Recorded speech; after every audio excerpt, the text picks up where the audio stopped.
na kumpleto ang New Year's Eve. Dumating si Ellie saktong-sakto dito magse-celebrate ng bagong taon sa family ng kanyang daddy Jake.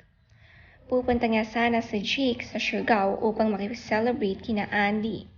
Ngunit hindi ito natuloy, na-cancel ang flight dahil maulan nga.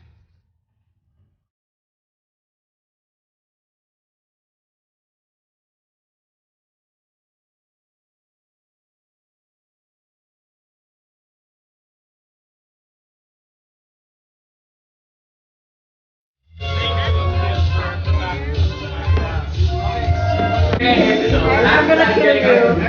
I'm gonna kill you. Wow, wow, wow. Happy ang buong Ejercito family na makapag-get together at sabay sinalubong ang bagong taon 2023.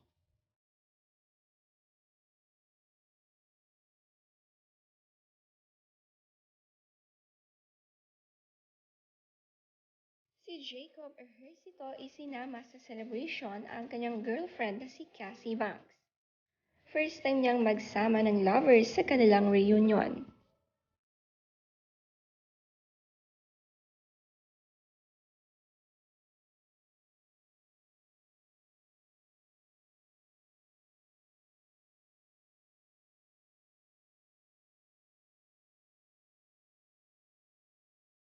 Masaya si Jerica na makasama si Ellie bago matapos ang 2022.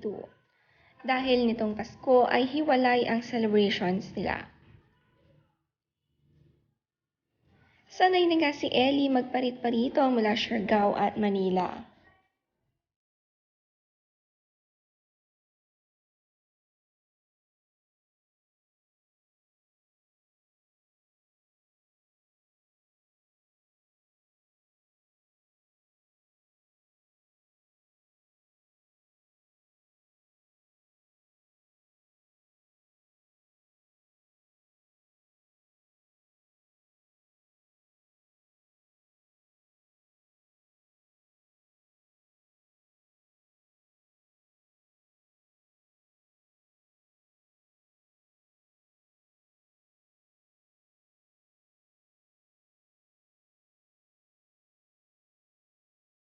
Nakakatuwa naman ang Christmas sayawan ng mag-ina Jerica at Laarni sa kanilang Christmas party.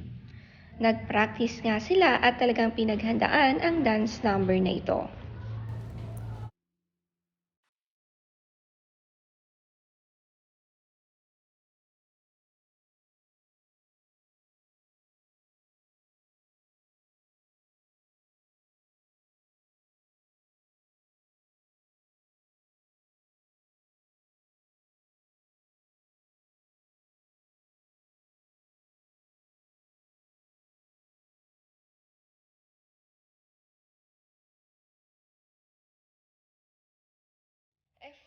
Effort ang sayawan at moves nila Arnie.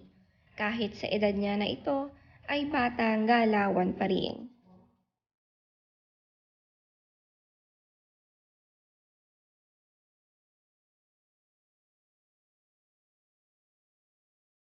Na-miss man ang birthday, Christmas pero sabay nasasalubungin ang New Year. Love na love ni Ellie ang kanyang mga pinsan, lalong-lalo na ang Little Princess.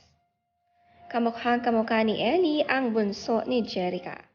At kahit madalang makita, palagi itong sumasama sa atin niya at hindi nakakalimutan.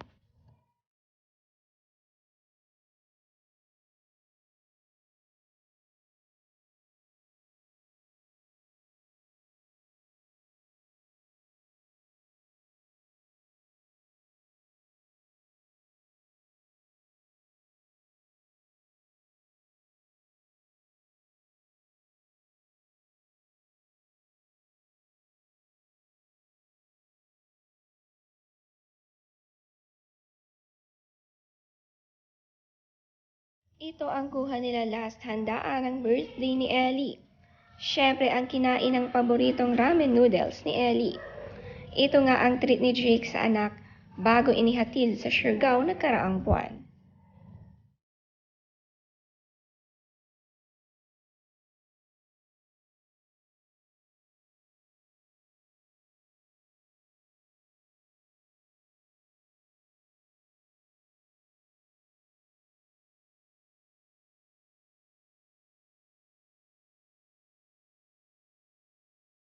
Ang dami namang napasaya ng mother and daughter dance ni Jerica at La Arnie.